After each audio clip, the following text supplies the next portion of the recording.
ये news media में दो आउटलेट्स ऐसे हैं जिन पर कभी भी भाई कोई भी टॉपिक और डिबेट अगर चल रहा है तो ध्यान मत देना। वो दो चैनल हैं, ईएसपीएन और गोल। इनसे ज्यादा मैंने बायस्ड न्यूज नेटवर्क नहीं देखा। इनसे ज्यादा मैंने दोगला न्यूज नेटवर्क नहीं देखा। ये सेम चीज जो एक इंसान के लिए बोलते हैं, ये दूसरे को उसी चीज पे डिफेंड करते हैं। मतलब आप सोचो कि एक ही पैरामीटर पे दो प्लेयर्स जज होने चाहिए, लेकिन एक को डिफेंड किया जाता है और दूसरे को क्रिटिसाइज किया जाता है। अब ईएसपीएन के, वैसे तो मैं बाकी सारे जर्नलिस्ट की बात पे इतना ध्यान नहीं देता, but Rob Dawson is semi moderate reliable. तो कल रॉब डॉसन की एक रिपोर्ट आई है कि रोनाल्डो ने अभी तक अपना फ्यूचर यू नो डिसाइड नहीं किया है कि वो इस समर के बाद जाना चाहते हैं यूनाइटेड छोड़ के या फिर वो रुकना चाहते हैं। तो यार ये तो बहुत ही मतलब अंडरस्टूड स्टेटमेंट हो गया ना, कि अगर यूनाइटेड यूसीएल क्वालिफाई नहीं कर पाएगी तो आई डोंट थिंक कि रोनाल्डो यू नो अगर मैनेजेरियल चेंज कोई सीरियस नहीं होता, अगर साइनिंग्स कोई बेटर प्रॉमिस नहीं की जाती है रोनाल्डो के सामने, तो वो रुकना चाहेगा।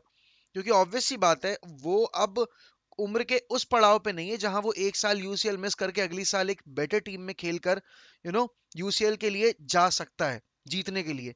क्योंकि यूनाइटेड अगर अभी यूसीएल नहीं क्वालिफाई कर पाई तो साइनिंग्स पे डायरेक्टली इफेक्ट पड़ेगा। क्योंकि डार्विन न्यूनेस के बारे में न्यूज आ रही है कि डार्विन न्यूनेस की रेस में United are really really serious. But Arsenal भी साथ में है, बट यूनाइटेड काफी ज्यादा फ्रंट रनर है।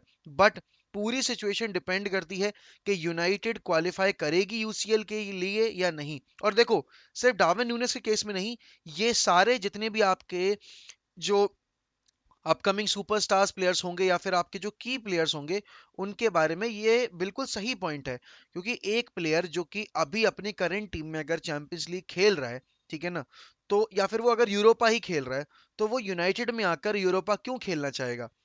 आप, क्योंकि आपका एक तो प्रोजेक्ट भी इतना एक्साइटिंग नहीं है, ठीक है ना।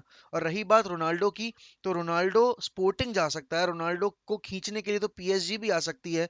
क्योंकि अभी अगर वो नेमार को ऑफलोड करेंगे तो उन्हें एक सुपरस्टार चाहिए होगा। उन्हें फर्क नहीं पड़ता कि रोनाल्डो 38 का है, 39 का है, 40 का है, 55 का है।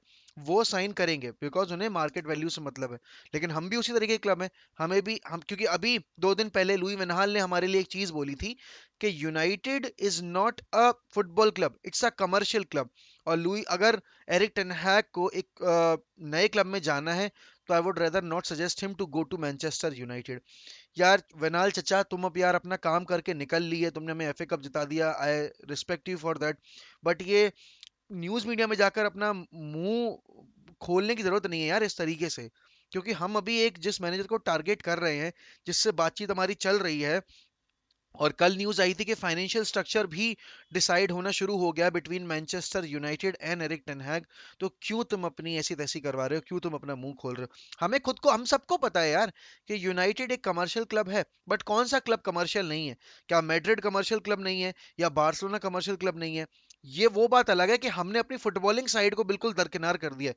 कमर्शियल क्लब सारे क्लब्स होते हैं, बट यूनाइटेड ने अपनी फुटबॉलिंग जो जो प्रायोरिटीज थी उनको साइडलाइन करके सिर्फ कमर्शियल साइड पे फोकस करना शुरू कर दिया। वो बात आपकी सही है, बट सिर्फ कमर्शियल क्लब बोलना वो चीज थोड़ी गलत है, क्योंकि हर क्लब कमर्शियल क्लब होता है। अब यहाँ पर कल फेब्रिजियो रोमानो ने ये न्यूज ब्रेक कर दी, क्योंकि बहुत दिन से ये न्यूज चल रही थी कि ब्रूनो फर्नांडेस अपना नया कॉन्ट्रैक्ट साइन करेंगे 5 साल के लिए, ऐसा वैसा। तो हाँ भाई, ब्रूनो फर्नांडेस ने अपनी नई डील साइन कर ली है। उनका कॉन्ट्रैक्ट जो अभी लेटेस्ट साइन हुआ है वो 2027 तक के लिए साइन हुआ है। और उनको 240K पर वीक के वेजेस मिलेंगे, एंड काफी अच्छा सैलरी अपग्रेड हुआ है उनका, और डिजर्वेड सैलरी अपग्रेड है।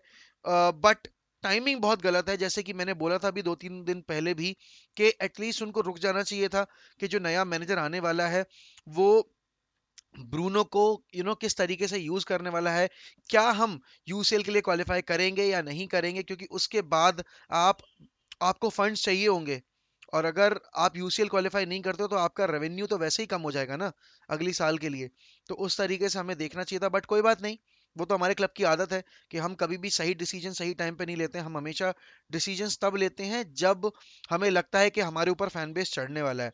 अब क्योंकि फैन बेस की बात आई है तो भाई एक और कल न्यूज़ ब्रेक हुई है गैरी नेविल की, कि गैरी नेविल ने ये बोल दिया कि ग्लेजर्स को क्लब का कल्चर रीसेट करना पड़ेगा और उनको ओल्ड ट्रैफर्ड को रीस्ट्रक्चर करना पड़ेगा। अगर वो डिमोलिश करके एक नया स्टेडियम बनाना चाहते हैं उसमें कोई दिक्कत नहीं है। गैरी नेवल से मेरा एक सवाल है कि गैरी गैरी जी, अभी स्पर्स ने अपना नया स्टेडियम बनाया था, उन्होंने व्हाइट हार्ट लेन छोड़ा और वो अभी टॉटनहम हॉटस्पर स्टेडियम में खेल रहे हैं लंदन में। क्या उनके स्टेडियम चेंज करने से उनके क्लब का कल्चर रीसेट हो गया? नहीं हुआ ना।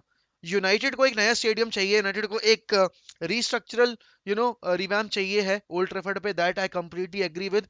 बट टू से दिस कि स्टेडियम चेंज करने से क्लब का कल्चरल जो बैकग्राउंड है वो चेंज हो जाएगा, that will not happen, because these owners will be eight their place. ये मैनेजमेंट वहीं रहेगा। तुम ग्लेजर्स का माउथ पीस बनना बंद करो भाई। और सबसे बड़ी चीज जो यूनाइटेड के केस में गलत है ना, कि उनके लेजेंड्स को इतना ज्यादा इन्वॉल्व किया जाता है, उनके लेजेंड्स इतना ज्यादा बढ़ चढ़ कर बातें करते हैं। मैंने कभी भी जॉन टेरी को बोलते नहीं सुना, मैंने कभी भी जब स्टीवन जेरार्ड थे नहीं थे मैनेजर आस्टन विला के, तब भी मैंने उनको बोलते नहीं सुना। मैंने लैम्पार्ड को जॉब छोड़ने के बाद बोलते नहीं सुना चेल्सी के बारे में। बट हमारे legends time and time again, I don't know why we have got them, we have given them the privilege के तुम आओ क्लब के बारे में बात करो और तुम पैसे भी कमाओ, ठीक है ना।